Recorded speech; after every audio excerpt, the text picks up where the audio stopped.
Alright team, we have a patient presenting with dacryoadenitis, upper respiratory tract infection, and chorioamnionitis. What do you think is the diagnosis? I think it might be dacryoadenitis. It's a common cause of eye swelling and inflammation. But the upper respiratory tract infection could be pointing towards something more systemic, like an autoimmune disease. Chorioamnionitis could indicate an infection during pregnancy. Could it be related to that? None of you are correct. This is a case of Chyme syndrome. It's a rare genetic disorder that leads to multiple health issues. We need to act fast and perform fat removal procedures. Fat removal procedures. That's risky. Hawks. But if you think it's the best option, we'll follow your lead. Let's get ready. We don't have much time. I don't give a damn how risky it is. We're saving this patient's life. Let's do this. Tracy, I need to talk to you about a patient of mine. I strongly believe they have Chyme syndrome, and I want to perform fat removal procedures on them to improve their quality of life. Hawks, we can't just jump into invasive procedures without solid evidence. Have you consulted with any specialists? I don't need to consult with anyone, Tracy. I have years of experience in this field, and I know what's best for my patients. I understand your expertise, Hawks, but we need to approach this with caution. Let's review the patient's case together before making any decisions. I won't have my judgment questioned, Tracy. This patient needs help, and I know how to provide it. Trust me on this.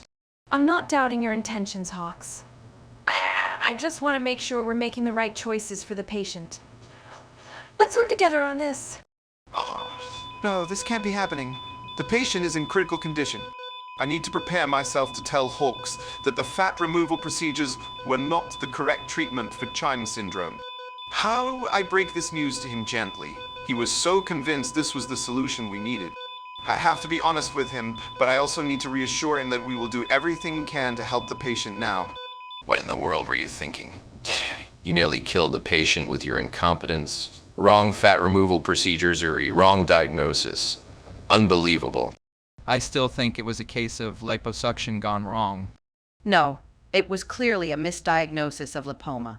That's why we opted for lipotomy. I don't know. Liposuction could have been the right choice if done correctly. You're all a bunch of incompetent fools. I can't believe I trusted you with this case. It's a wonder the patient is still alive. I'm done here. I can't believe I can't figure out what's wrong with this patient. Maybe you should try considering a different diagnosis, Hawks. Oh, thanks for the brilliant advice, Johnson. I never thought of that. Hey, just trying to help out here. Wait a minute. I think I know what's going on here. Really? What is it? I'll let you know later. Gotta go. See you. Wait, you can't just leave me hanging like that, Hawks. I have urgent news. We've been looking at Chyme syndrome all wrong. What do you mean? You can't just barge in here without proper gear, Hawks. What the fuck, Hawks? You can't just disrupt the operating room like this. I agree with Kelly. You need to leave now, Hawks. We have a procedure to focus on. Listen to me. Chyme syndrome is not the answer. It's an incubation period we should be looking at. Trust me on this. Tracy, I finally got the right diagnosis for the patient. That's great news, Hawks. Thank you for your persistence. If you had listened to me from the beginning, we could have avoided all this chaos. The wrong diagnosis could have cost the patient their life, Hawks. You need to trust my judgment.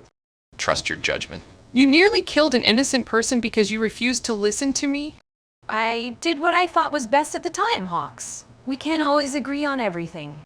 Well, this time it's clear that my intuition saved the day. You should learn to trust me more.